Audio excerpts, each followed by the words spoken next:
Okay, so let us begin. तो basically क्या है डिमोनेटाइजेशन का, हमने जो भी बेसिक जो उसमें एक्ट्स लगते हैं वो तो हमने पढ़ ही लिए थे। और एक ये जो चीज़ थी जो कि पुअर डेलिब्रेशन वाली जो चीज़ें हमने डिस्कस की थी कि डिस्कशन नहीं हो रहा है ना, और सीधे सीधे बिल्स पास किए जा रहे हैं। और ये डायग्राम रटवाया था मैंने आपको कि बस ये बना देना, इस पे आपने फिर क्वेश्चन भी लिखा था। तो आज उसके आगे की बात करेंगे। तो जब भी आपको है ना, जैसे ये मेंस के लिए बहुत इंपॉर्टेंट है ना, ये आपको क्या करेगा, एक एज देगा ओवर अदर्स। कैसे?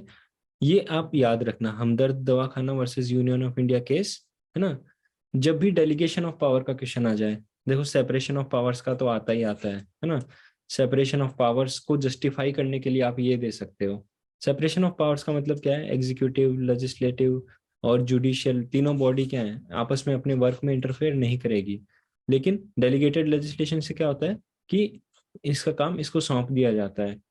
तो एक तो नॉर्मल पर्सन आंसर लिखता है कि जैसे मान लो कि किसी ने लिखा, हाँ ठीक है सेपरेशन ऑफ पावर होना चाहिए, बहुत अच्छी चीज है, हमारे तो पुरखों से होता आ रहा है, हमारे तो पेरेंट्स भी ऐसे ही करते थे, है ना। ऐसा आंसर नहीं लिखना है, ठीक है। उसमें जनरलाइज चीजें नहीं लिखनी होती, क्योंकि जब आंसर पढ़ रहा होता है ना जो पर्सन, वो 1000 कॉपियां देख चुका होता है ऑलरेडी। तो ऑब्वियसली उसको समझ में आ जाता है कि कौन अच्छा लिख रहा है, कौन खराब लिख रहा है।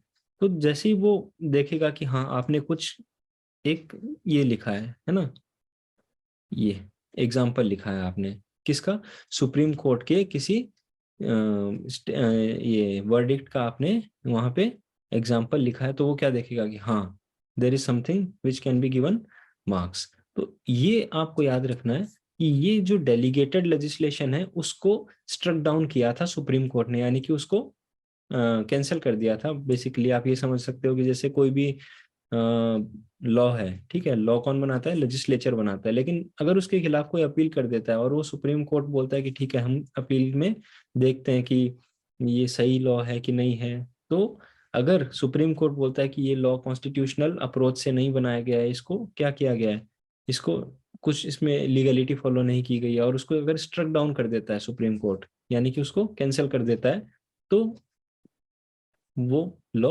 हट जाता है, बेसिकली वो वैलिड नहीं होता है। तो उसी तरह से एक लॉ बना था, उस लॉ को सुप्रीम कोर्ट, उस लॉ में डेलीगेटेड लेजिस्लेशन बहुत एक्सट्रीम लेवल पे था। तो वही हम जब एग्जांपल लिखेंगे, मेंस का आंसर लिखेंगे, तो हमें कैसे लिखना है। आज की जो स्लाइड्स है ना, उसमें आपको मैंने क्वेश्चन आंसर के फॉर्मेट में थोड़ा सा उसको बनाया ताकि आपको प्रैक्टिस होती रहे कि आंसर्स लिखना कैसे है। तो उसमें भी हम देखेंगे कि कैसे आंसर लिखेंगे और एग्जांपल्स का यूज कैसे करेंगे। तो ये एग्जांपल आपको तुरंत लिख देना है, Hamdard Dawakhana versus Union of India was struck down और डेलीगेशन ऑफ पावर, मतलब इट वाज वेग, यानी कि उसमें कोई प्रॉपर रूल्स रेगुलेशन नहीं बताए गए थे कि डेलीगेटेड लेजिस्लेशन आपको करना है तो इस तरीके से होना चाहिए। या फिर अगर एग्जीक्यूटिव अगर कोई पावर ले रहा है लेजिस्लेचर की थोड़ी बहुत, तो वो किस बेसिस पे दे रहा है ना, जैसे क्या कोई गाइडलाइन है या फिर आर्बिट्ररीली ही रूल्स बना देगा, तो वो पूरा वेग एक लॉ था। तो ये आपको हमेशा एग्जांपल्स में लिखना है। फिर उसके बाद में हम अगले स्टेप पे बढ़ेंगे, तो उसमें क्या देखेंगे, करंट प्रोविजंस, यानी अगर डेलीगेटेड लेजिस्लेशन है कहीं पे एग्जिस्ट कर रहा है, तो उसको किसी भी लॉ में एग्जिस्ट कर रहा है, सपोज पार्लियामेंट ने कोई लॉ पास किया, पास नहीं बेसिकली वहां बिल आया, तो बिल का डिस्कशन हुआ, तो उस डिस्कशन में क्या है, कमेटी होती है वहां पे पार्लियामेंट में, कमेटी ऑन सबऑर्डिनेट लेजिस्लेशन।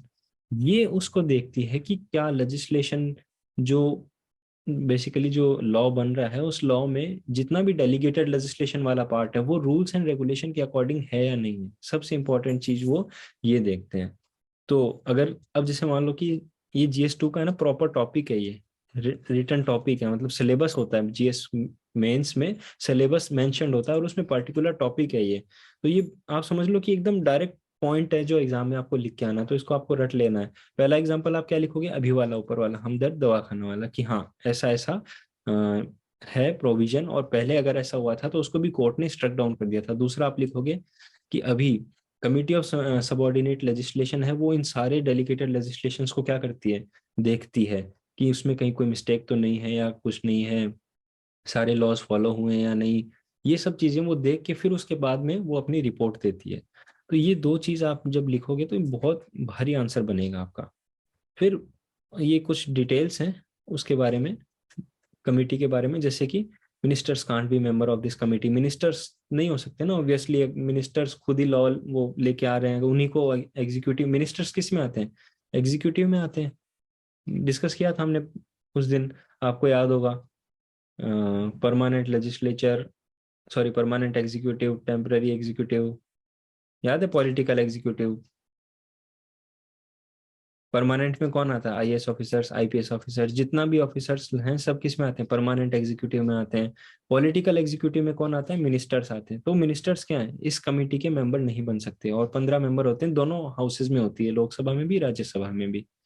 तो ये आपको बहुत ही काम की चीज है जो आपको लिखनी है। अब सारी बातें हो गई, लेकिन क्वेश्चन कैसा आएगा जिसमें आप इसको लिखोगे, तो क्वेश्चन ऐसा आएगा जैसे कि डेलीगेटेड लेजिस्लेशन आजकल बहुत ज्यादा हो गया है, तो उसके क्या क्या उपाय हैं, या फिर क्या क्या अभी के प्रोविजंस हैं, और आगे हम इसको कैसे सुधार सकते हैं। तो उसमें आप ये लिखोगे कि अभी ये प्रोविजंस हैं कि ये कमेटी चेक करती है, और सुप्रीम कोर्ट ने अपनी गाइडलाइन दे रखी है। गाइडलाइन क्या दे रखी थी, इस सुप्रीम कोर्ट का जो ये वर्डिक्ट आया था उसकी क्या गाइडलाइन थी, वो ये गाइडलाइन थी।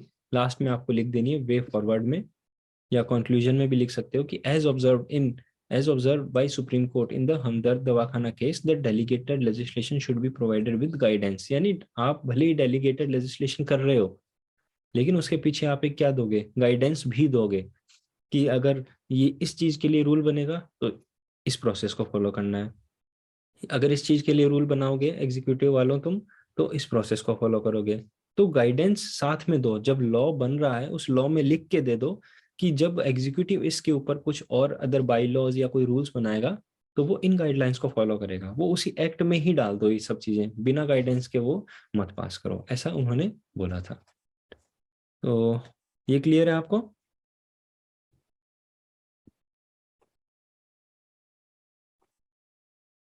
या डाउट है?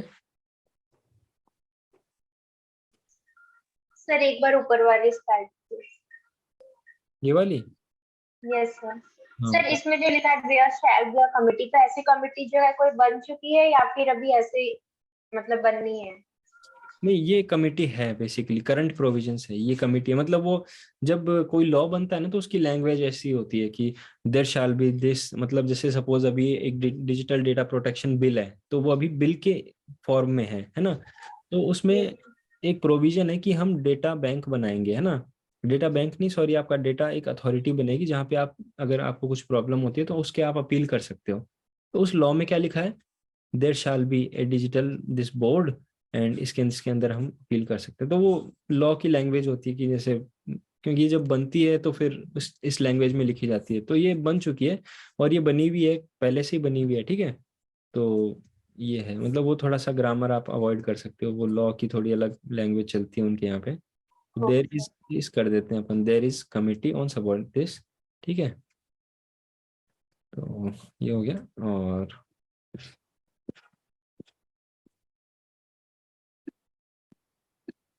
तो ये एक बहुत ही ज्यादा इम्पोर्टेंट है, बहुत बहुत ज्यादा इम्पोर्टेंट है, क्यों?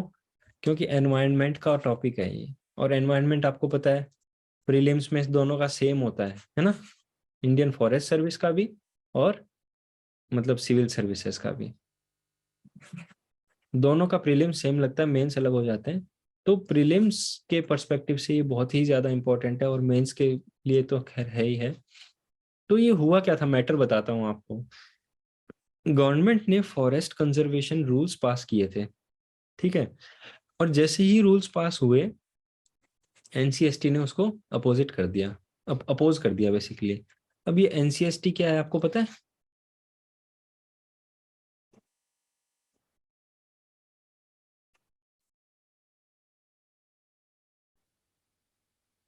क्या हुआ? No sir. National court of scheduled tribes. हाँ, national commission for scheduled tribes. ये एक कॉन्स्टिट्यूशनल बॉडी है, ठीक है। अब कॉन्स्टिट्यूशनल बॉडी और स्टैट्यूटरी बॉडी का फर्क बता सकते हो आप, कि कॉन्स्टिट्यूशनल बॉडी, वैनेसा आप बता सकते हो क्योंकि आपने पॉलिटी थोड़ा पढ़ा है। सर जो कॉन्स्टिट्यूशनल बॉडी होती है वो टिल कॉन्स्टिट्यूशन जब लागू हुआ ना, जब बनी थी। और स्टैट्यूटरी बॉडी जो स्थायी एक प्रकार से ये मान सकते हो बाद में कॉन्स्टिट्यूशनल और कॉन्स्टिट्यूशनल वे में बनेगी जो बॉडी होगी ना, कॉन्स्टिट्यूशन संविधान के तहत नियम लागू होंगे उस पे। हम्म और जो ये स्टैच्यूटरी बॉडी होती है ये कुछ टाइम के लिए होती है, इनका जब काम खत्म हो जाता है हम्म। तो ये ऑटोमेटिक ही खत्म, मतलब खत्म हो जाती है स्टैच्यूटरी बॉडी। नहीं नहीं नहीं, ये तो सही एक्सप्लेनेशन नहीं है कुछ। हाँ सर स्टैट्यूटरी बॉडीज जो होती हैं वो किसी एक्ट के थ्रू बनाई जाती हैं, और कॉन्स्टिट्यूशनल बॉडीज जो है वो कॉन्स्टिट्यूशन में मेंशन्ड होती हैं। ओके, तो जैसे सपोज करो मुझे कोई कॉन्स्टिट्यूशनल बॉडी बनानी है, तो अब मैं बना सकता हूँ? जैसे नो सर। कॉन्स्टिट्यूशन तो 1950 में हो गया था, है ना? तो अब मैं बना सकता हूँ कोई कॉन्स्टिट्यूशनल बॉडी या नहीं बना नो सकता? नहीं नहीं बना सकते हैं? नहीं सर, सर। वाह सर यार। अगर उसको sign कॉन्स्टिट्यूशन करना पड़ेगा ठीक सर प्रॉपर वे से हम्म। क्या नहीं होता करवाना पड़ेगा। है, देखो क्या होता है ना, कि कॉन्स्टिट्यूशनल बॉडी में क्या होता है, उस बॉडी को कॉन्स्टिट्यूशन में मेंशन किया जाता है। जैसे कि कॉन्स्टिट्यूशनल बॉडी है कोई भी, जैसे एनसीएसटी की बात कर लो, है ना, या NC national commission for scheduled caste, NCSC की बात कर लो, है ना। तो इसमें क्या होता है, उसका प्रॉपर एक एक्ट होता है कॉन्स्टिट्यूशन के अंदर। जैसे एक्ट मतलब बेसिकली आर्टिकल होता है कॉन्स्टिट्यूशन के अंदर। तो जैसे अभी इतना चर्चा में है ये national commission for scheduled tribes, अभी इतना चर्चा में है, तो डेफिनेटली हमें एक चांस क्या बनता है कि प्रीलिम्स में तो एक्सप्लेनेटरी क्वेश्चन तो पूछा नहीं जाएगा, तो उसके आर्टिकल्स पूछ सकते हैं। तो एनसीएसटी की जगह क्या करेंगे, शेड्यूल्ड कास्ट वाला आपको डाल के दे देंगे कि हाँ इसका एक्ट आर्टिकल ये है, तो वहां क्या है, ये क्वेश्चन ऑप्शन गलत हो जाएगा।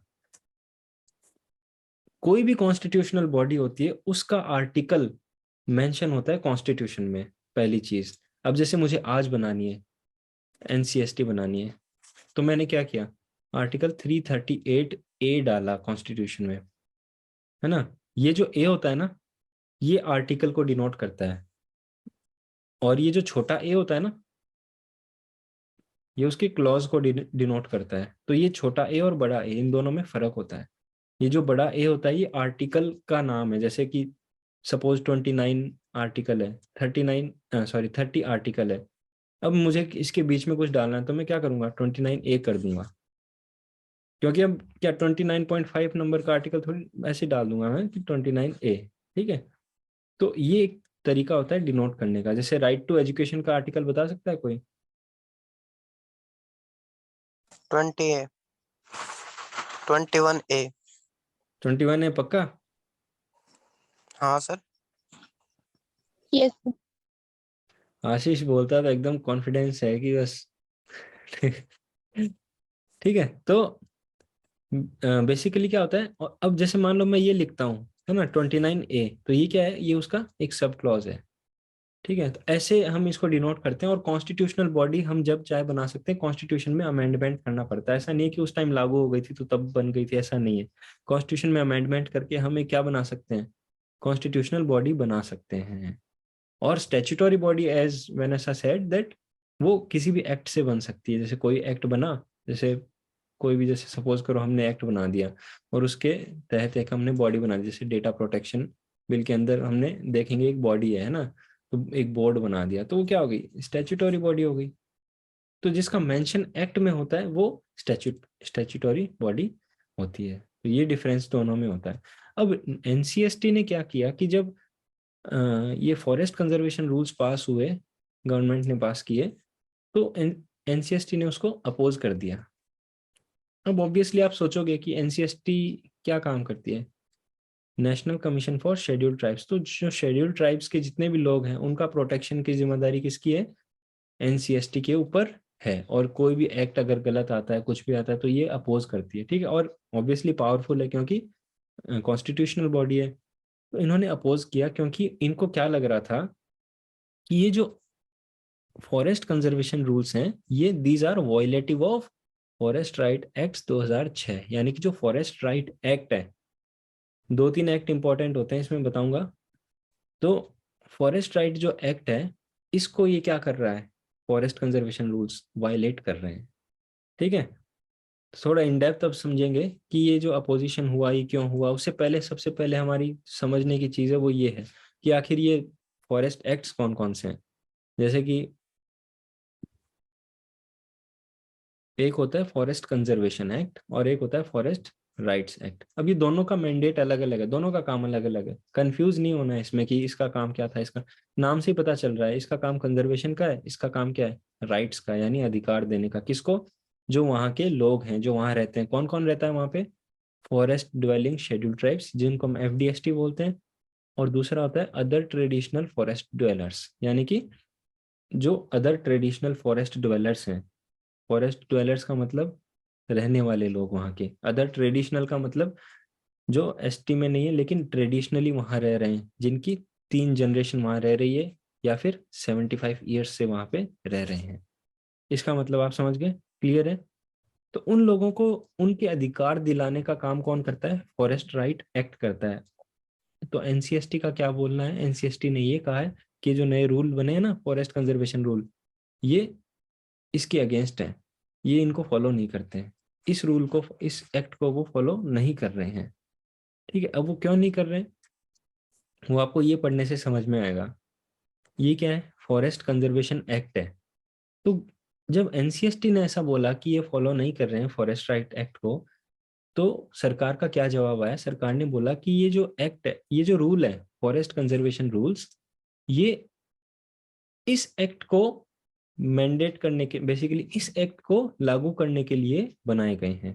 ठीक है, फॉरेस्ट कंजर्वेशन रूल्स जो हैं वो इस एक्ट को क्या करने के लिए बनाए?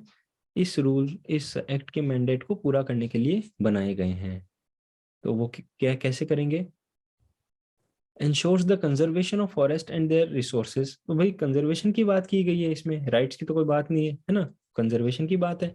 Prevent forest lands from being converted into agriculture, यानी कि जो फॉरेस्ट लैंड होता है उसको अक्सर क्या करते हैं हम, कभी रोड बनाने के काम में, कभी ट्रेन्स की जो पटरियां डालने के काम में, इन सब में यूज ले लेते हैं, या फिर कोई अदर कॉमर्शियल एग्रीकल्चर के काम में ले लेते हैं। तो उसको रोकने के लिए ये फॉरेस्ट कंजर्वेशन एक्ट है। कोई राइट्स की बात आ रही है क्या यहाँ पे? अभी तक नहीं आ रही। Empower union government to implement the provision. इस एक्ट में ना काफी पावर किसके पास होता है? यूनियन गवर्नमेंट के पास होता है। बहुत ही ज्यादा इंपॉर्टेंट स्टेटमेंट है। क्वेश्चन कैसा बनता है प्रीलिम्स में? Forest conservation act of 1980 empowers the state government to implement its provision. तो क्या हो जाएगा? गलत हो जाएगा। किसको एम्पावर करता है? यूनियन गवर्नमेंट को एम्पावर करता है इसके प्रोविजंस को इंप्लीमेंट करने के लिए। यानी उस एक्ट में जितने भी प्रोविजंस लिखे हुए हैं उसको इंप्लीमेंट कौन करेगा? यूनियन गवर्नमेंट करेगी, ना कि स्टेट गवर्नमेंट। अगर स्टेट गवर्नमेंट को करना होगा तो कैसे करेगी? स्टेट गवर्नमेंट कैन कन्वर्ट मतलब ये जो कन्वर्ट कर रहे थे ना लैंड को, जो फॉरेस्ट लैंड था, उसको अगर कॉमर्शियल पर्पज के लिए कन्वर्ट करना है तो कैसे कन्वर्ट करेंगे? Only after prior permission of union government. बहुत ही ज्यादा स्ट्रॉन्ग स्टेटमेंट है ये। स्टेट गवर्नमेंट को क्या पहले परमिशन लेनी पड़ेगी? किसकी? यूनियन गवर्नमेंट की परमिशन लेनी पड़ेगी, और उसके बाद में ही वो इसको कन्वर्ट करेंगे। अब यहाँ बहुत ही इंपॉर्टेंट स्टेप आता है। ये जो परमिशन है ना, जब यूनियन गवर्नमेंट से लेंगे तो यूनियन गवर्नमेंट ऐसा नहीं है कि भाई फाइल आई, साइन कर दिए, लो ले जाओ, दे दी परमिशन, मजे करो। ठीक है, ऐसा नहीं होता। वो एक एडवाइजरी कमेटी बनाते हैं जिसका नाम क्या है अभी? फॉरेस्ट एडवाइजरी कमेटी, यानी FAC। बहुत इंपॉर्टेंट है ये, स्टोरी है पूरी, है ना, आगे कनेक्टेड है सब कुछ। तो FAC बनती है, फॉरेस्ट एडवाइजरी कमेटी बनती है, ये अप्रूव करती है कि इस लैंड को कन्वर्ट करना चाहिए कि नहीं करना चाहिए। अच्छा रुको, पहले मैं पूछ लेता हूँ, आपको समझ में आ रहा है कि सब ऊपर जा रहा है? आ रहा है सर। आ रहा है सर। है ना, कोई भी छोटी से छोटी चीज नहीं। आशीष आपको? हाँ सर, आ रहे हैं। ठीक है ठीक है ठीक है। कुछ कॉम्प्लिकेशंस तो नहीं है ना? तो मेरे को कुछ लगे ना अजीब सा तो बता देना कि कौन सी कमेटी किस में है, और कंफ्यूज नहीं होना है दोनों में, ये दोनों का काम ही अलग है। ठीक है, तो वो एडवाइजरी कमेटी बनेगी। बनाएगा कौन? वही यूनियन गवर्नमेंट बनाएगी, और उसके बाद वो कमेटी क्या करेगी? अप्रूव करेगी। यहां तक आपको अगर समझ में आ गया तो फिर अब आगे बढ़ते हैं कि अब मुद्दा क्या, अब प्रॉब्लम क्या आ गई। ये रूल्स अगर पास कर दिए, ये फॉरेस्ट कंजर्वेशन रूल पास कर दिए, तो प्रॉब्लम किसको आ गई?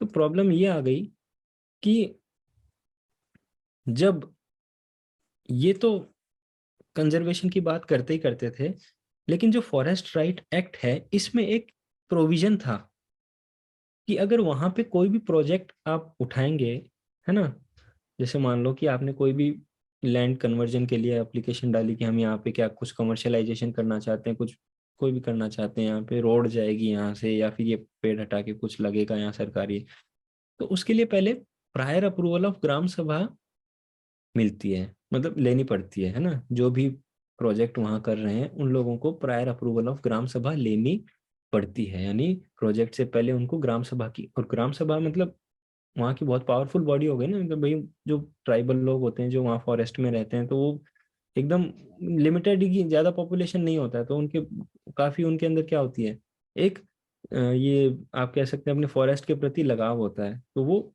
अप्रूव करेंगे तभी क्या होगा, उसको प्रोजेक्ट की अप्रूवल मिलती थी। ऐसा प्रोविजन किस में है, फॉरेस्ट राइट्स एक्ट में है। लेकिन जब ये फॉरेस्ट कंजर्वेशन रूल्स बनाए अभी गवर्नमेंट ने, तो उस रूल्स में क्या लिख दिया उन्होंने, उस रूल्स में एक ऐसी बात लिख दी उन्होंने जिससे कि ये वाला प्रोविजन डाइल्यूट हो गया। अब आप बताओ, कोई भी लैंड है उसको हम कन्वर्ट करना चाहते हैं, वहां के लोगों की परमिशन की जरूरत नहीं है, तो फिर तो धड़ाधड़ मतलब आप पूरा फॉरेस्ट खत्म कर दोगे, आप पूरा फॉरेस्ट खत्म कर दोगे, वो ऐसे ही कर दोगे, बिना आपको कोई रोकने वाला नहीं है, कुछ नहीं है, अगर आप लीगली भी आपको कोई अपोज नहीं करता, फॉरेस्ट खत्म हो जाएगा। और जितना भी इनकी ट्राइबल्स की जो लोकेशन होती है, वो जहाँ रहते हैं वो सब खत्म हो जाएगी, उनकी जो ट्रेडिशंस हैं उनके, वो सब खत्म हो जाएंगे। तो और ये नोडल मिनिस्ट्री कौन है इसकी, मिनिस्ट्री ऑफ ट्राइबल अफेयर्स होती है, मतलब फॉरेस्ट राइट एक्ट को इम्प्लीमेंट करने की, ठीक है। तो ये इसमें आप याद कर लेना, ये क्वेश्चन है, मतलब प्रीवियस ईयर क्वेश्चन है, ये यूपीएससी में पूछा भी था, कौन सी मिनिस्ट्री है जो फॉरेस्ट राइट एक्ट के लिए रेस्पॉन्सिबल है इम्प्लीमेंट करने के लिए, तो मिनिस्ट्री ऑफ ट्राइबल अफेयर्स। तो ठीक है, यहाँ तक हमें क्लियर हो गया। तो ऐसा क्या लिख दिया उस रूल में, उस रूल में क्या लिखा है उसको पढ़ने के लिए थोड़ा सा बैकग्राउंड हमें जानना होगा। किसका, वो जो एफएससी वाली बात की थी ना हमने, तो 2009 से क्या रूल चला आ रहा था कि अगर आपको कोई भी डाइवर्जन करना है तो उसके लिए पहले ग्राम सभा रिटर्न कंसेंट देगी, स्टेट उसको एक्नॉलेज करेगा कि सारे फॉरेस्ट राइट्स हैं वो सेटल हो चुके हैं, सारे फॉरेस्ट राइट्स जो हैं सेटल हो चुके हैं, यानी कि सब लोगों को जो भी चीज, जैसे उनसे परमिशन लेनी थी या किसी का जो अधिकार था वहां पे फॉरेस्ट एरिया में, वो सब ने अपने मतलब इच्छा से ही दिया है, इच्छा से ही लैंड छोड़ा है, वो सारी चीजें अगर वहां सेटल हो गई, ऐसा स्टेट एक्नॉलेज, स्टेट का मतलब क्या है, स्टेट यानी कि आप अभी ये समझ सकते हो कि गवर्नमेंट समझ सकते हो, तो गवर्नमेंट जब एक्नॉलेज कर देगी that all the forest rights have been settled, कि सारे फॉरेस्ट राइट्स को हमने सेटल कर दिया, यानी कोई किसी को कोई दिक्कत नहीं है, सबका सारे अधिकार पूर्ण हो चुके हैं। उसके बाद क्या है, ये जो एफएससी है ना, ये उस प्रपोजल को डील करती थी। एफएससी अभी बताया था ना मैंने, वो एक फॉरेस्ट कमेटी बनेगी, फॉरेस्ट एडवाइजरी कमेटी, जो स्टेट को परमिशन देती है ना, वो डील करेगी। तो यहाँ इतना इम्पोर्टेंट एक स्टेप है कि ग्राम सभा का अप्रूवल नेसेसरी था, लेकिन अब नए फॉरेस्ट कंजर्वेशन रूल्स में क्या दे दिया कि FSC will approve and send to state authorities, FSC approve कर देगी है ना, और स्टेट अथॉरिटीज के पास भेज देगी। स्टेट अथॉरिटी क्या करेंगे, कंपनसेटरी फंड कलेक्ट कर लेंगे, है ना। कंपनसेटरी फंड क्या होता है कि जैसे जितने पेड़ पौधे आपने क्या किए, निकाले वहां से, है ना, जो भी आप कटिंग तो करोगे ना वहाँ प्रोजेक्ट बनाने के लिए, जितने पेड़ पौधों की कटिंग करोगे, वो सारा पैसा, जो सारा पैसा नहीं, सारे जो जितना भी ये आपने लैंड की कटिंग की है, पेड़ पेड़ पौधे वहां से साफ किए हैं, तो उसके लिए पर्टिकुलर एक अमाउंट सेट होता है कि 1 हेक्टेयर पे इतना अमाउंट आपको जमा करना पड़ेगा, तो वो सारा पैसा आपको कंपनसेटरी फंड में डालना पड़ता है, गवर्नमेंट का बनाया हुआ एक फंड है, ठीक है, उसमें आपको डालना पड़ता है, इस फंड में, ठीक है। कंपनसेटरी फंड, कैंपा बोलते हैं इसको शॉर्ट में, ठीक है, कैंपा, तो इसमें आपको डालना होता है। तो स्टेट वो कलेक्ट करता है ये फंड, और उसके बाद क्या, फाइनल अप्रूवल के लिए। अब यहाँ एक चीज बताओ, ग्राम सभा के अप्रूवल की कोई बात आई, नो सर। नहीं आई, है ना।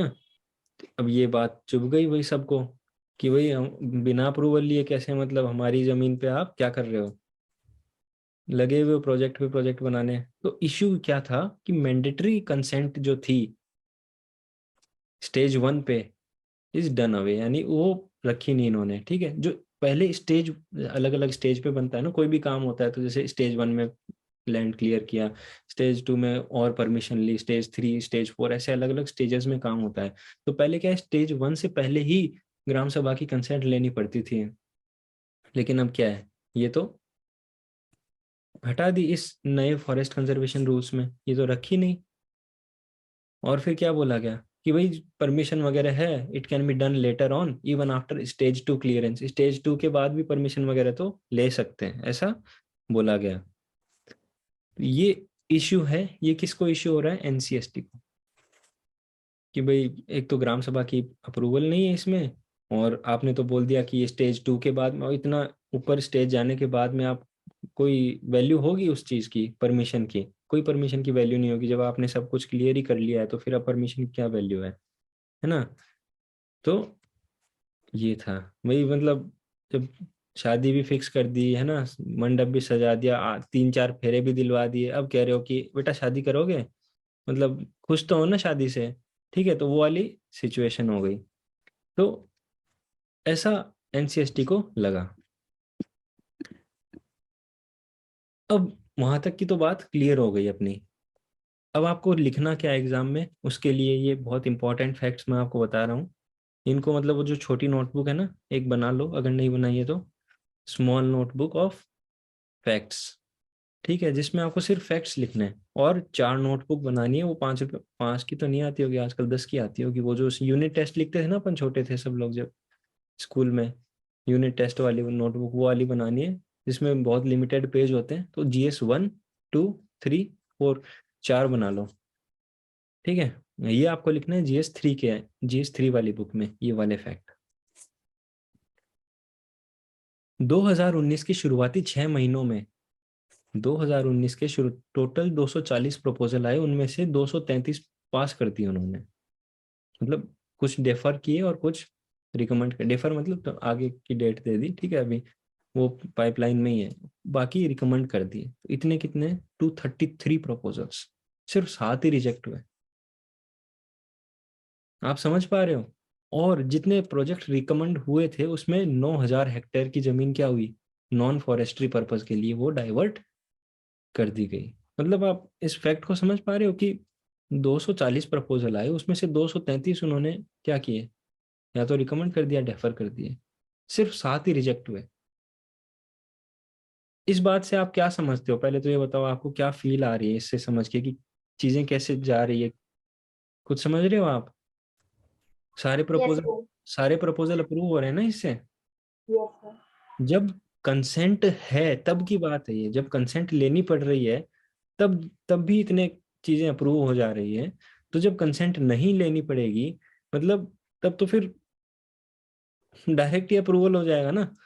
जब 240 में से 233 परमिशन लेने वाला क्लॉज होने के बाद भी इतने प्रोजेक्ट जब अप्रूव हो रहे हैं, तो बाद में तो कोई पूछेगा भी नहीं। तो ये वाले फैक्ट है ना, आपको ऐसे के ऐसे बना के आ जाने हैं, ठीक है, इसमें कुछ नहीं करना है, ये यूं का यूं बना देना आप। बहुत बढ़िया लगता है देखने में, मतलब कॉपी में अलग ही दिखता है ये। ये टेबल भी बनानी है, ठीक है, लैंग्वेज में, वैसे सेंटेंस में नहीं लिखना है। ऐसे लिखा इन फर्स्ट 6 मंथ ऑफ 2019, और टोटल प्रपोजल इतना, ये इतना, ये इतना, ऐसे का ऐसे बनाओगे, मस्त मार्क मिलेंगे, ठीक है। बात यहाँ तक हो गई। एनसीएसटी का क्या स्टैंड था वो हमने डिस्कस कर लिया। एनसीएसटी का यही था कि भाई आपने परमिशन तो हटा दिया है और कंसेंट की कोई वैल्यू नहीं है।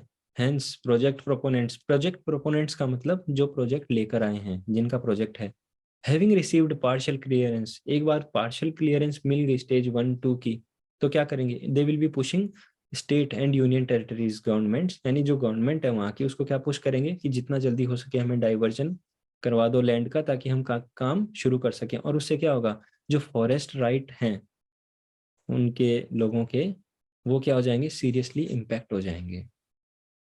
अब गवर्नमेंट के पास जब ये बात आई तो उन्होंने अपना स्टैंड बताया। उनका क्या स्टैंड है, गवर्नमेंट ने कहा कि देखो ये जो नए रूल बनाए हमने स्ट्रीमलाइन करने के लिए बनाए, जितने भी प्रोसेस हैं, इधर जाओ उधर जाओ, ये क्लियर कराओ वो क्लियर कराओ, वो सब हमने क्या किए, स्ट्रीमलाइन कर दिए, कि भाई सीधा सीधा स्ट्रेट फॉरवर्ड बना दिया कि पहले ये अप्रूवल यहाँ से मिल जाएगा, फिर एक अप्रूवल यहाँ से मिल जाएगा, और आपका काम स्टार्ट हो जाएगा जल्दी से जल्दी। दूसरा उन्होंने क्या बोला कि हमने ये कब बोला कि आपको परमिशन नहीं लेनी पड़ेगी, हमने तो ये बोला कि बाद में ले लेना परमिशन। गवर्नमेंट ने ऐसा एक स्टेटमेंट दिया कि हमने ये कहाँ कहा है कि आपको परमिशन नहीं लेनी है। हमने तो ये कहा है कि they it can be undertaken at any stage of the forest clearance process, कि मतलब पूरा प्रोसेस है, आप बाद में भी ले सकते हो परमिशन, ठीक है, ऐसा गवर्नमेंट ने बोला है। ये पूरा मुद्दा अभी चल रहा है और चलेगा, ये डेली न्यूज़पेपर में कुछ ना कुछ आएगा, सैटरडे संडे कभी ना कभी, इसमें जैसे जैसे अपडेट होते रहेंगे वो आता जाएगा, और जो भी अपडेट होगा वो इसी में क्या कर लेंगे अपन, इसी जो आप नोट्स बना रहे हो ना उसी पेज में इसको लिख लेना। जैसे सपोज करो गवर्नमेंट ने कुछ और बात बोली या कोई बहुत ही बड़ा मतलब कुछ चेंज किया इन रूल्स के अंदर, तो आप नोट्स को अपडेट कर लेना, बाकी ये मोर देन सफिशिएंट है। फिर एक क्वेश्चन करेंगे अपन, ये क्वेश्चन फटाफट आप अटेम्प्ट करके दो, और आपके पास समय है सिर्फ 2 मिनट का, चलो 2 मिनट का ले लो, ठीक है।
टाइम इज अप, बताओ।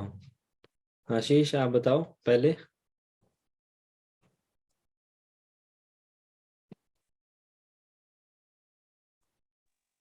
नहीं बताओगे?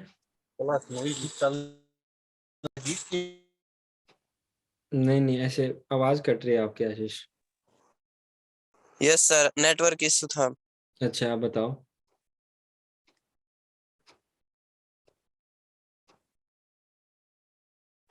अच्छा वैनेसा आप बताओ आपका आंसर। ए। सो ए।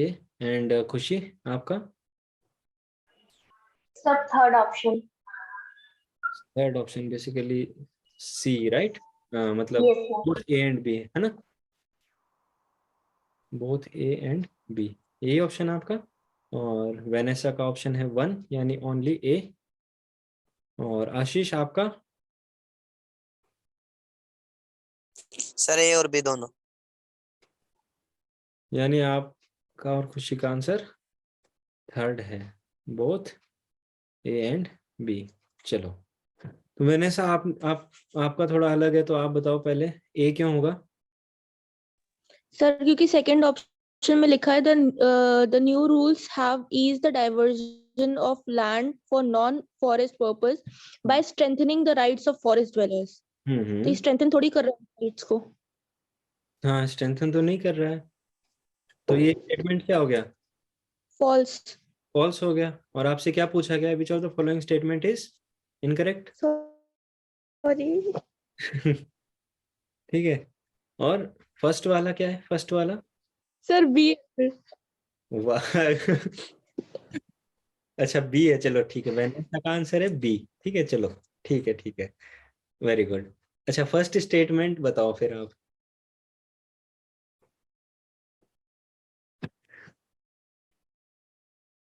फर्स्ट वेनेसा आप बताओ फर्स्ट स्टेटमेंट। सर सही है ये। सही है, पूरा पढ़ो। The forest conservation rules 22 नहीं नहीं, आप मत over बताओ, आप मत, खुशी आप बताओ। Yes sir. सर इसमें जो लिखा हुआ है स्टार्टिंग में, the forest conservation rules 2022 were issued by the ministry of environment forest and climate in order to implement the mandate of the forest rights act 2006। But sir यहाँ पे जो ये आया था 2022 में, ये 2006 के जो राइट्स एक्ट थे उनको मैंडेट नहीं कर रहा था, बल्कि उसमें जो चीजें थे उसको और भी निग्लेक्ट कर रहा था। तो ये तो फॉल्स हो गया। और सेकंड वाला जो पॉइंट है उसमें the new rules have reached the diversion of land for non forest, ये फर्स्ट पॉइंट तो इसका सही है कि ये ईज कर दिया था डाइवर्जन ऑफ लैंड, लेकिन ये स्ट्रेंथनिंग नहीं कर रहा था फॉरेस्ट ड्वेलर्स के राइट, बस कि उनको लाइक लेस कर दे रहा था, क्योंकि ये जो ग्राम सभा वाला पॉइंट था इसको ये निगलेक्ट कर रहे थे, बोल रहे थे कि कभी भी प्रपोजल ले सकते, हो सकता है पूरा लैंड वैंड दे दिया हम लोग का सारा काम हो गया फिर क्या कि अब दे दो कंसेंट देना है तो। एग्जैक्टली। और जो पहला है ना, ये it is not mandating the forest right act but it is mandating which one, 1980, right.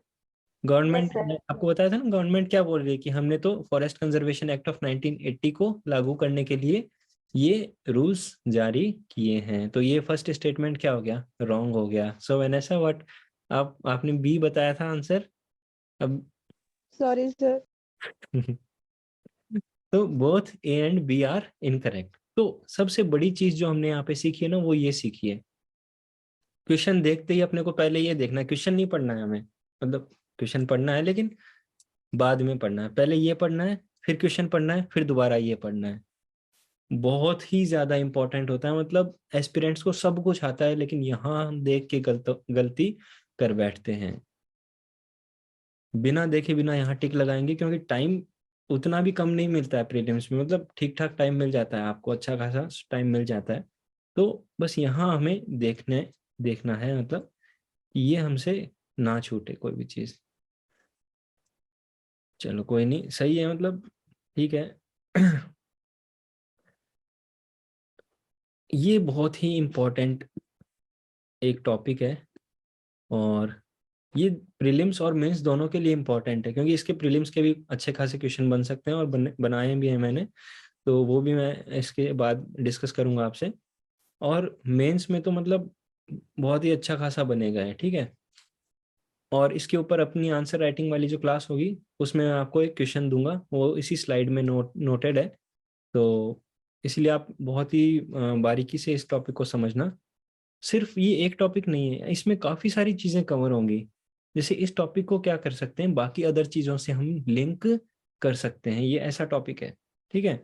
बहुत जगह यूज होगा ये, और कैसे यूज होगा ना वो भी मैं आपको बताऊंगा। आपको बस इसके प्रोविजंस आप अच्छे से याद करना, और बाकी काफी सारी चीजों से फिर आप इसको कनेक्ट करना। एक एग्जाम्पल को 10 जगह इसको आप डाल सकते हो।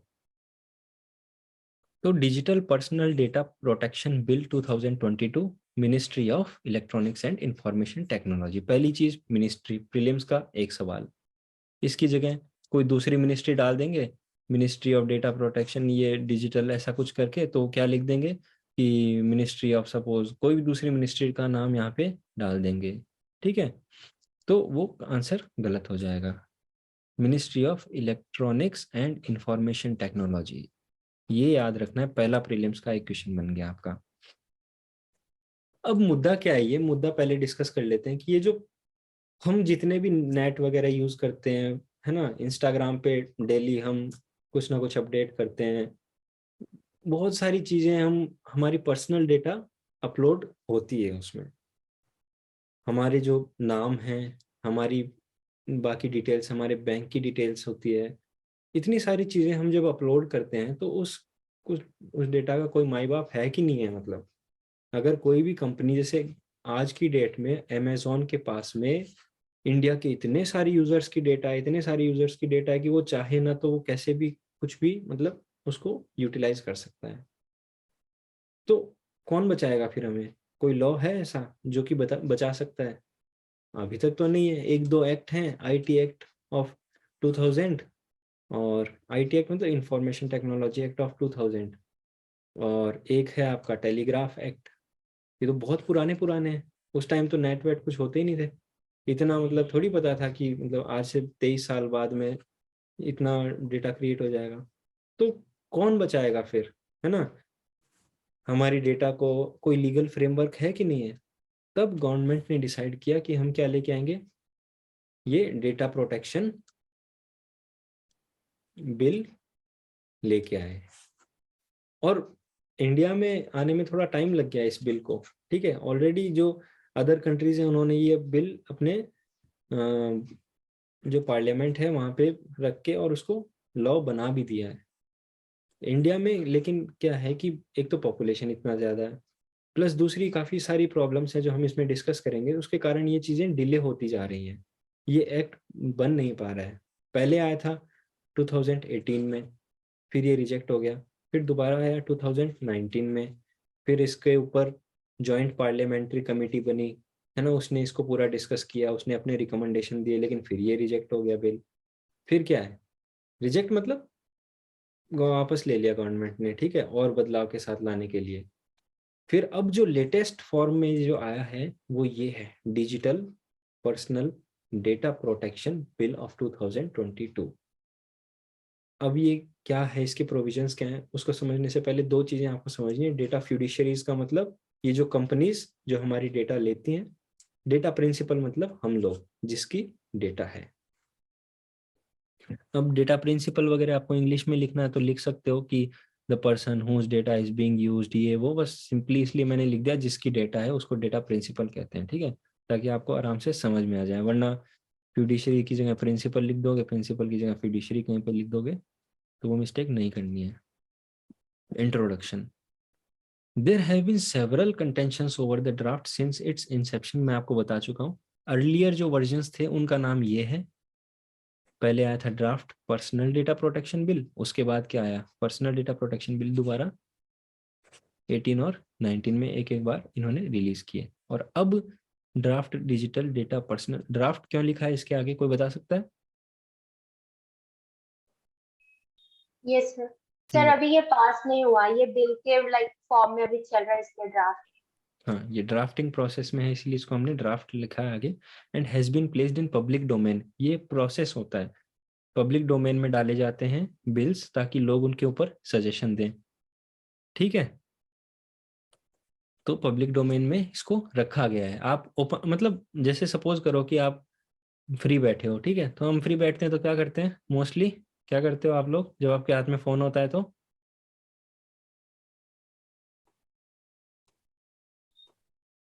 सर इंस्टाग्राम यूट्यूब ये सब करते हैं। है ना, उसकी जगह आप सिंपल सा एक बार ये ऐसे खोल के देख लोगे ना, जैसे आरबीआई की वेबसाइट देखी आपने, आरबीआई की खोल के देख ली।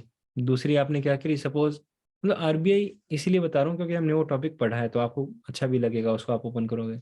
आप ये देख लो, ऐसे लिखो, ये लिखना draft digital personal data protection bill, और उसके आगे लिख देना मतलब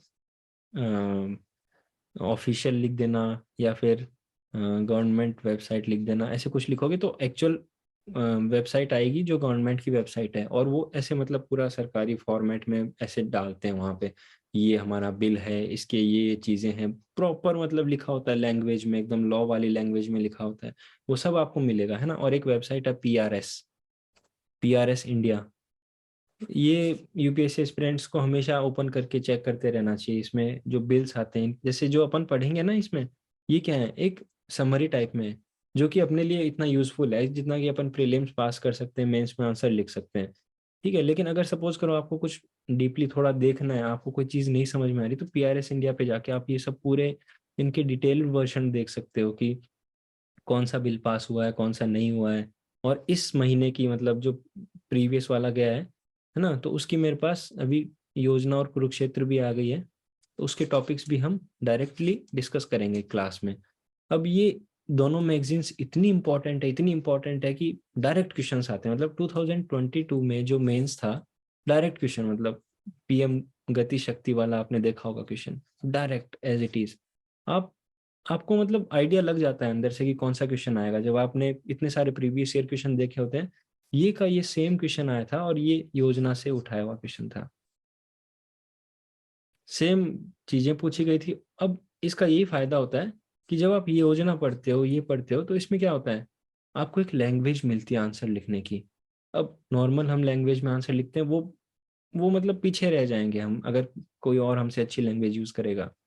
लेकिन योजना और कुरुक्षेत्र की लैंग्वेजेस इतनी ब्रिलियंट लैंग्वेज होती है, इतना बड़ा स्टेटमेंट भी इतनी सी चीज में वो कह देते हैं, और हमारा स्पेस भी बचता है आंसर राइटिंग में, और हमारा कंटेंट भी बहुत शानदार क्वालिटी का बनता है। तो इसके हम टॉपिक्स डिस्कस करेंगे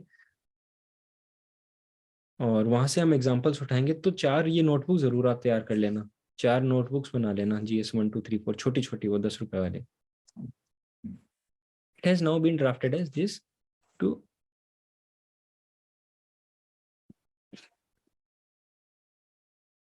की प्रोविजंस ऑफ द बिल। अब इसके प्रोविजंस क्या हैं? तो कुछ हेडिंग्स हैं, जैसे किस किस को ये किस किस पे लागू होता है ना, कंसेंट का क्या मैटर है इसमें, और डेटा फ्यूडिशरीज की क्या रिस्पॉन्सिबिलिटी है, डेटा प्रिंसिपल्स की क्या रिस्पॉन्सिबिलिटी है, तो ये हम देखेंगे। It applies to whom? Processing of digital personal data within India where such data is collected online or collected offline and is digitized. अब प्रीलिम्स में कैसा क्वेश्चन बनेगा? प्रोसेसिंग और this applies to processing of data which is collected online only. ठीक है, ऐसा करके वो एक स्टेटमेंट बना देंगे, तो स्टेटमेंट क्या हो जाएगा? फॉल्स हो जाएगा। तो ये चीजें आपको नोटिस करनी है जब आप स्टेटमेंट पढ़ रहे हो, कि इस स्टेटमेंट से कौन सा क्वेश्चन बनेगा। इसको हम क्या बोलते हैं? यूपीएससी की मतलब एग्जाम देने की अप्रोच बोलते हैं इसको। आपको ये चीजें दिख जानी चाहिए। जैसे आपने अभी इनकरेक्ट वाला जो था ना, अब वेनेसा तो कभी नहीं भूलेगी इनकरेक्ट वाला देखना। क्यों वेनेसा, सही है ना? Yes, sir. वो आप कभी अब भूलोगे नहीं। तो अब आपको हमेशा दिमाग में रहेगा कहीं क्या पूछा है, इनकरेक्ट पूछा है कि करेक्ट पूछा है। फिर ऐसे स्टेटमेंट्स जब भी आप पढ़ो तो आप उसमें खुद अपना एक आइडिया लगाओ कि यार इस स्टेटमेंट से क्या क्या स्टेटमेंट्स बनाए जा सकते हैं एग्जाम में। कि यहाँ पे online and collected offline 2 important words लिखें तो ऑफलाइन हटा दिया जाएगा अगर, तो भी अपने को समझ जाना कि ये गलत स्टेटमेंट हो गया। अब फिर ऐसे आ जाएगा कि processing outside India if it is offering, तो अगर मान लो ये पूछ दिया कि it applies to only the data collected in India, है ना, एंड कुछ आउटसाइड इंडिया की बात ही नहीं करी, तो वो भी स्टेटमेंट गलत हो जाएगा। क्योंकि अगर आप डेटा बाहर प्रोसेस कर रहे हो, इंडिया के बाहर प्रोसेस कर रहे हो, तो भी क्या होगा? वो लागू होगा। कौन सी डेटा?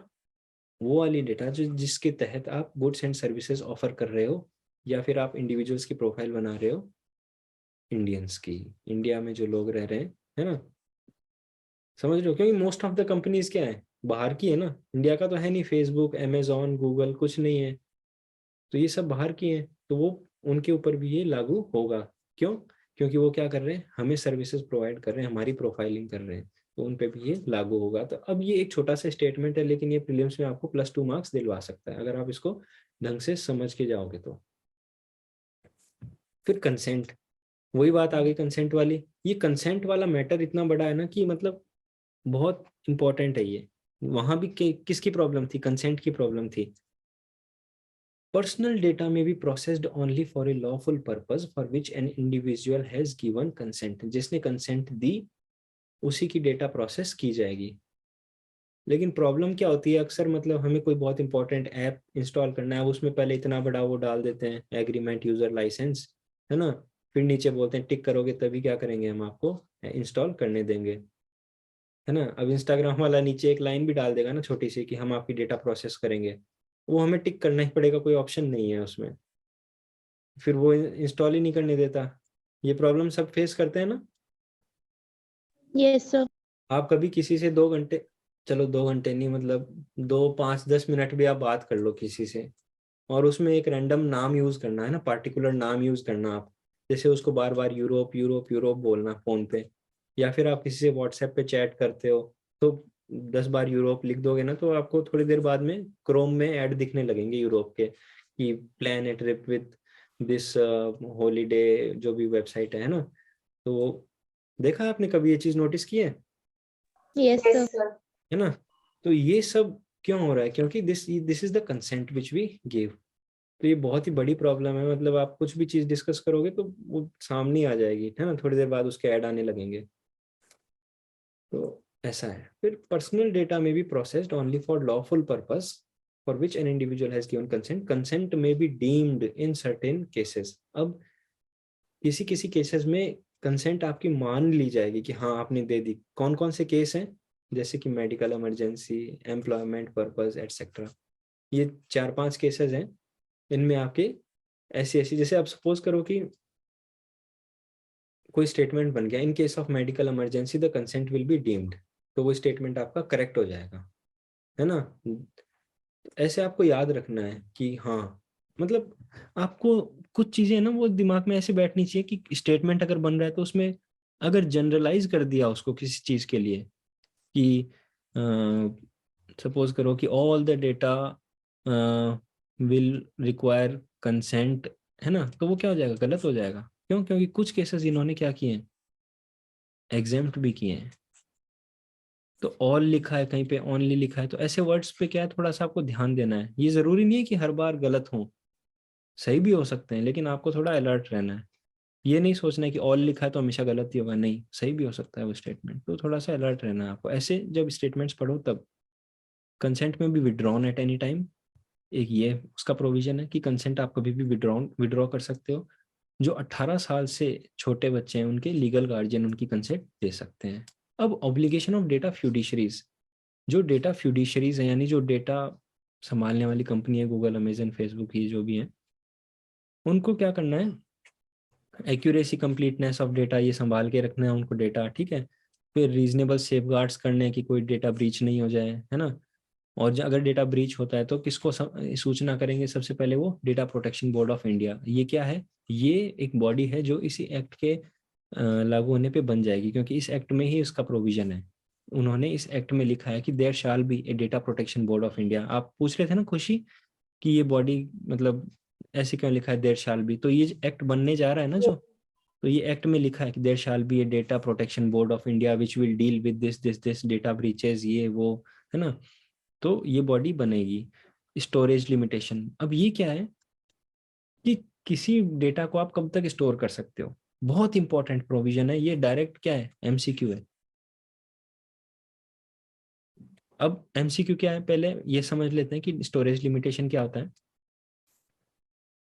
कि कब तक आप डेटा स्टोर करके रख सकते हो। क्या आपने कोई लिमिट फिक्स की है कि हाँ अब तक कर सकते हैं, तो the data will cease to retain the company will cease to retain personal data as soon as the purpose has been met and retention is not necessary for legal or business purposes। ठीक है, अगर legal और business purposes के लिए retention necessary नहीं है तो आपको क्या कर दोगे, आपको डेटा हटानी पड़ेगी। मतलब आप अपने सर्वर से हटा दो उनका डेटा, आपका काम हो गया, आप हटा दो। अगर आपको लीगल या बिजनेस पर्पस के लिए कुछ रिक्वायरमेंट है तो रख सकते हो, वरना आप उसको डेटा को हटा दो, है ना। ठीक है, Yes, sir. Yes, sir. तो बहुत बड़ी बात क्या है इसके अंदर, बहुत बड़ी बात ये है, इस लाइन को पढ़ के आप मेरे को बता सकते हो कि इतनी बड़ी क्या बात होगी, छोटी सी तो बात लिखी है ये।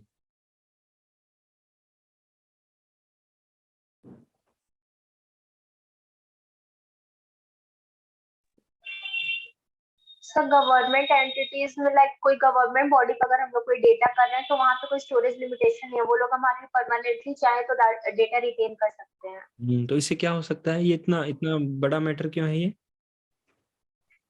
पता नहीं sir। आप सोचो कि गवर्नमेंट के पास अगर आपकी डेटा है और उसके पास अनलिमिटेड एक्सेस है आपकी डेटा का, आप कहाँ जा रहे हो, क्या कर रहे हो, आपकी क्या, आपका डेली रूटीन है, आपकी मेंटेलिटी क्या है, आप कौन सी पॉलिटिकल पार्टी को सपोर्ट करते हो, आप कितने बजे कहाँ रहते हो, आप सब कुछ, सारा डेटा किसी के पास अवेलेबल है। सपोज करो कि आपको दिन भर आपके ऊपर सर्वेलेंस लगा हुआ है, एक कैमरा है आपके ऊपर, तो आपको कैसा लगेगा। आप ये सोचो कि आप जिस रूम में बैठे हो वहां भी कैमरा है, हॉल में गए वहां भी कैमरा है ना, आप मतलब खाना खा रहे हो वहां भी कैमरा है, हर जगह कैमरा है, तो आपको कैसा लगेगा, आपकी प्राइवेसी क्या हो जाएगी, डिस्टॉर्ट हो जाएगी, राइट। Yes, अगर आपकी डेटा का कोई अनलिमिटेड यूज एक्सेस कर सकता है, आपकी सारी डेटा का उसके पास यूज है, मतलब सब कुछ है और उसको कैसे भी यूज कर सकता है, तो आपकी प्राइवेसी का क्या हो जाएगा, डिस्टॉर्ट हो, आपकी प्राइवेसी डिस्टॉर्ट हो जाएगी। ठीक है, तो ये एक बहुत ही बड़ा मुद्दा है जो कि आ रहा है कि भाई आप जब प्राइवेट कंपनीज को नहीं बोल रहे तो गवर्नमेंट एंटिटीज को क्यों आप मतलब एग्जेम्प्ट कर रहे हो, क्या जरूरत है, गवर्नमेंट में भी हमारा डेटा हटाओ ना। अब क्या करोगे हमारा डेटा रख के। तो ये एक बहुत बड़ा इश्यू क्रिएट हो गया है। इसी के चलते मतलब काफी सारी प्रॉब्लम्स आ रही है।